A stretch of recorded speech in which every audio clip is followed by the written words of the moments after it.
ان المساجد للہ فلا تدعوا مع اللہ احد. آپ دیکھیے ہمارے یہ فرشتے یہاں بیٹھے ہیں نا، ہم کہہ سکتے ہیں ذرا بھائی میرا یہ کام کر دینا؟ نہیں کہہ سکتے.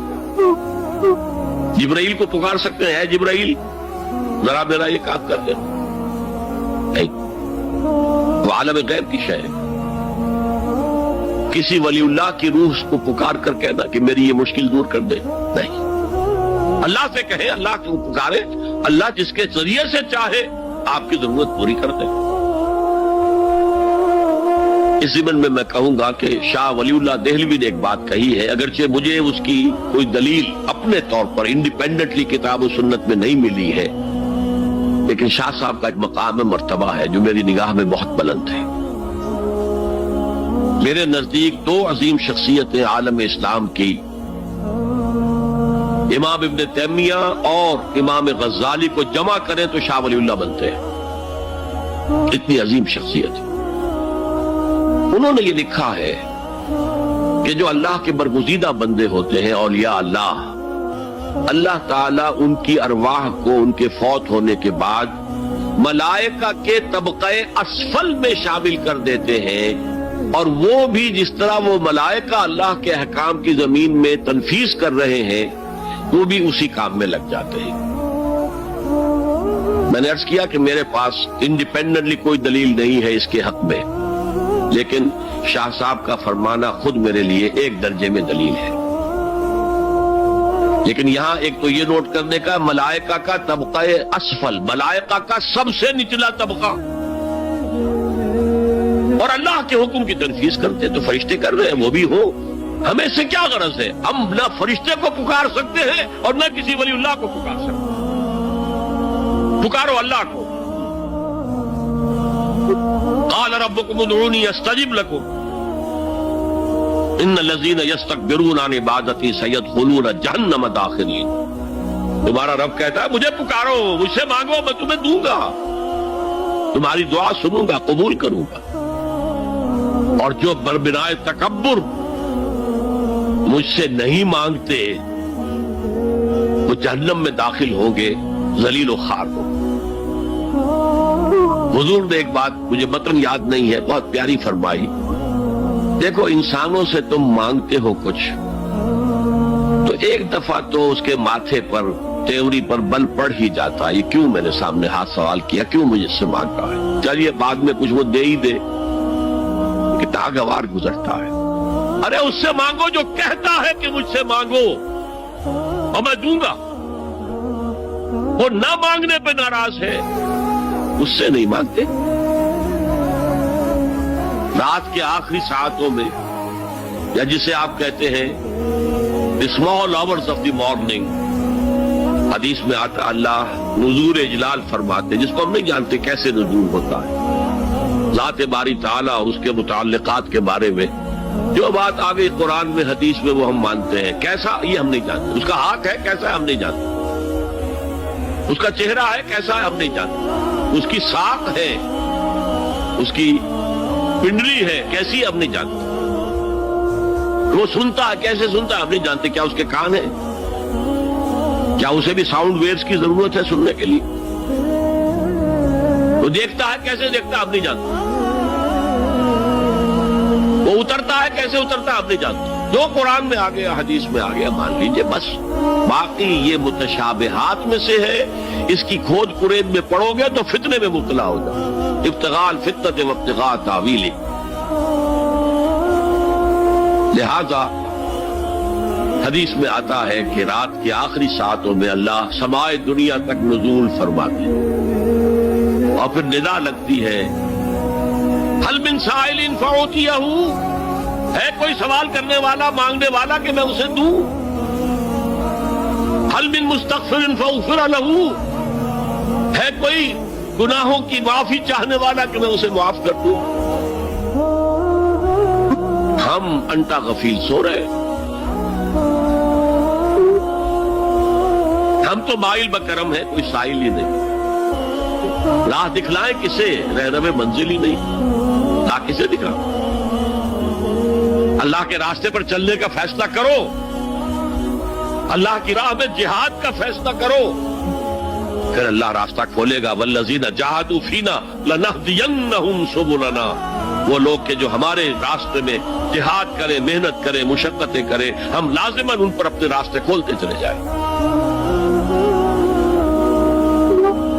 اور دعا شرک فی الدعا، مانگو صرف اللہ سے، اللہ سے، اللہ سے، وہ چاہے کسی فرشتے کے ذریعے، چاہے کسی فوت شدہ ولی اللہ کی روح کے ذریعے سے، چاہے کسی کو بھی نہیں، براہ راست اپنے حکم سے، اس کی تو قدرت ہے، جو چاہے کرے، کن فیکون، وہ جیسے بھی ہو وہ آپ کی ضرورت پوری کرے گا۔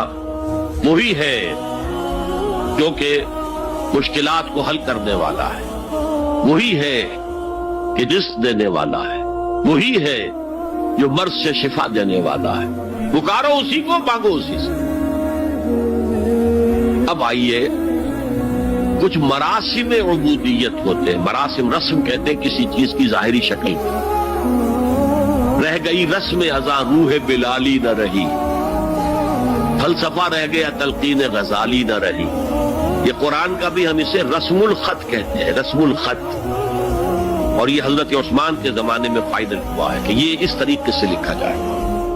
تو عبدیت کے اظہار کے لیے کچھ رسومات ہیں، جس میں سے ایک پر گفتگو ہو چکی، قنوت، والقانتین والقانتات۔ یہ جو ہے اللہ کے حضور میں چاہے ہاتھ باندھے چاہے ہاتھ کھلے، لیکن ذرا جھک کر گردن میں خم کر کے کھڑے ہونا، یہ نماز کے اندر جو قنوت ہے، یہ قنوت ہے، یہ بھی اپنی عاجزی کا اظہار ہے، عجز اور تذلل۔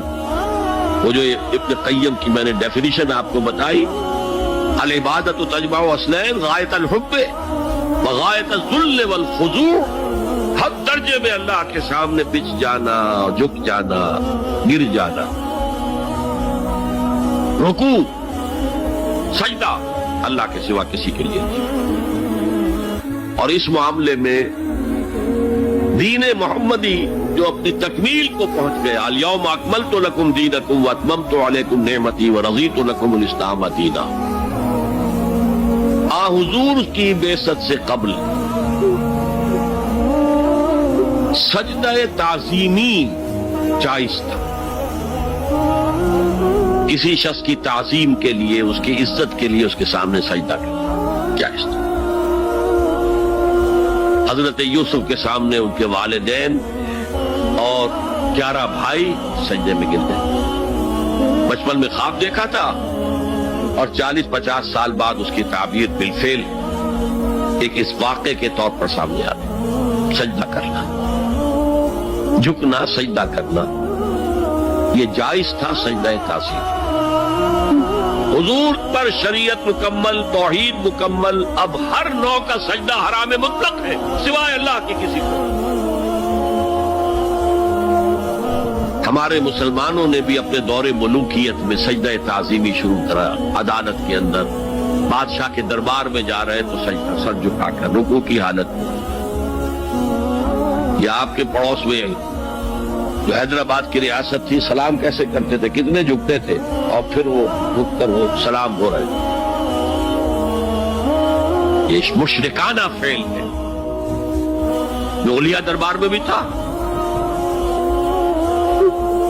شیخ احمد سرہندی رحمت اللہ علیہ نے کہا غلط ہے، حرام ہے، جائز نہیں۔ دربار میں شکایت پہنچ گئی، آخر مخبری کرنے والے بھی تھے، حاسد بھی تھے، وَمِن شَرِّ حَاسِدٍ إِذَا حَسَدَ، طلبی ہو گئی، بلایا گیا دربار میں حاضری، اور ایسا اہتمام کیا گیا کہ جب حضرت مجدد آگے آئے بادشاہ تک جانے کے لیے تو درمیان میں ایک دیوار سی حائل کر کے اس میں کھڑکی کھول دی کہ اس میں سے جھک کر گزریں گے نا تو رکوع کسی درجے میں تو ہو جائے گا۔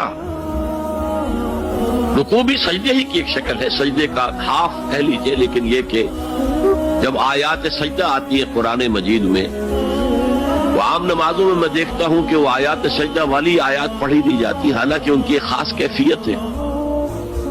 تراویح میں تو پڑھی جاتی ہے لیکن پہلے بتا دیتے ہیں کہ یہ دوسری رکعت میں یا پہلی رکعت میں سجدہ آ رہا ہے تو لوگ تیار ہوتے ہیں۔ رکوع بھی اگر فوراً ہو جائے آیت سجدہ کے بعد تو اس سے بھی اس سجدے کا حق ادا ہو جاتا. بہرحال حضرت شیخ مجدد رحمت اللہ علیہ دربار میں آئے تو اس کھڑکی میں سے پہلے پاؤں گزارے پھر اپنا سر نکالا. پھر جیل میں ڈال دیا گیا کوئی پرواہ نہیں. حاضر ہوا میں شیخ مجدد کی لحد پر، وہ خاک کے ہے زیر فلک مطلع انوار، گردن نہ جھکی جس کی جہانگیر کے آگے، جس کی نفس گرم سے ہے گرمی احرار. وہ ہند میں سرمایہ ملت کا نگہباں، اللہ نے بر وقت کیا جس کو خبردار. دین الہی، دین محمدی کے خاتمے کا اعلان تھا. اب بڑے بڑے مولویوں نے یہ اکبر کو سبق پڑھایا تھا، بڑے مولوی، درباری مولوی، انہوں نے سبق پڑھایا تھا. اللہ کا ایک دن 1000 برس کا ہوتا ہے اور اللہ کا ہر معاملہ 1000 سال تک ہوتا ہے. اب 1000 سال ہو گئے محمد کی رسالت کو، ان کی رسالت کا دور ختم صلی اللہ علیہ وسلم.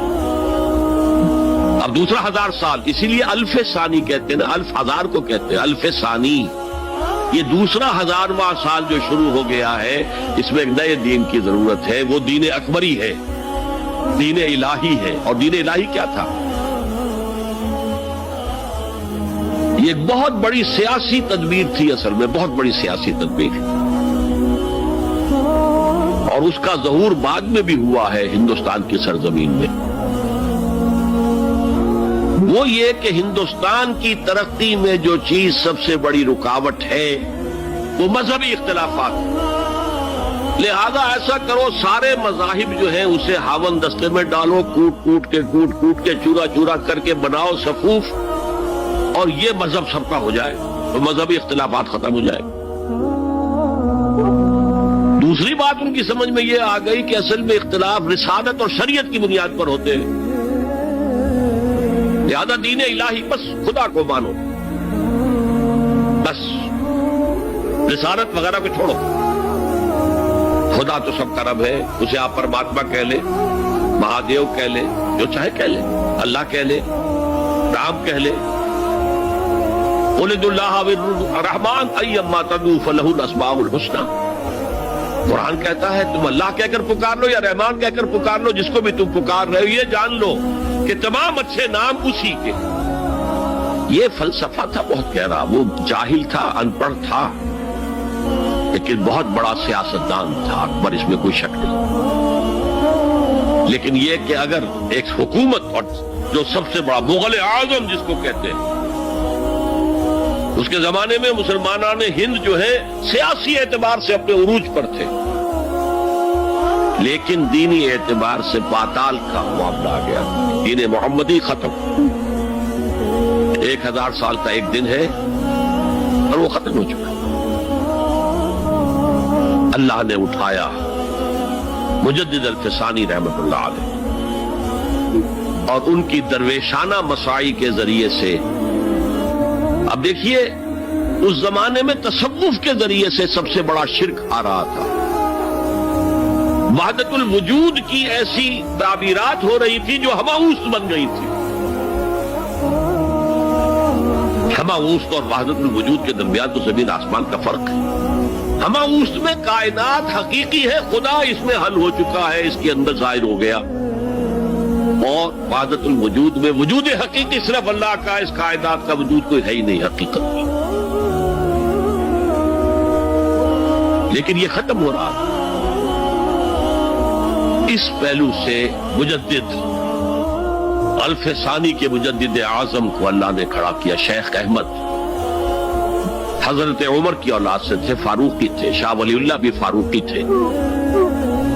رگے فاروقیم کہتے ہیں شیخ احمد صلی، میری فاروقی رگ پڑکتی ہے اس پر. اس کے نتیجے میں وہ دین الہی کا خاتمہ ہوا. بعد میں ہمارے ہاں یہ آیا ہے ہندوستان میں برہمو سماج، برہمو سماج. اور گاندھی جی بھی اسی فلسفے کے قائل تھے، وحدت ادیان کے. اور یہ سیاسی اعتبار سے بہت اونچی ذہنی سطح کی غمبازی کرنے والی بات ہے کہ ہندوستان کے اندر کے یہ مذہبی اختلافات کو اگر ہم کسی طرح کھرل کر کے ختم کر دیں، ہاون دستہ میں ڈال کے کر دے تو پھر یہ کہ یہاں ترقی ہی ترقی. بہرحال سجدہ، گردن نہ جھکی جس کی جہانگیر کے آگے، جس کے نفس گرم سے ہے گرمی احرار. وہ ہند میں سرمایہ ملت کا نگہباں، اللہ نے بر وقت کیا جس کو خبردار. تو ہم نے شرک فی العبادت میں پہلے بات کی شرک فی الاطاعت. انفرادی سطح پر نفس معبود، اجتماعی سطح پر عوام کی حاکمیت، بدترین شرک اس دور کا، عظیم ترین شرک. اتنے بڑے پیمانے کا شرک کبھی نہیں ہوا دنیا میں. اس کے بعد شرک فی المحبت، مال کی محبت، تعس عبد الدینار و عبد الدرہم، وطن کی محبت یا کسی اور شے کی محبت، اگر وہ اللہ کی محبت کے برابر بھی آ جائے، بڑھ جائے تو اور بھی بڑی بات کہنی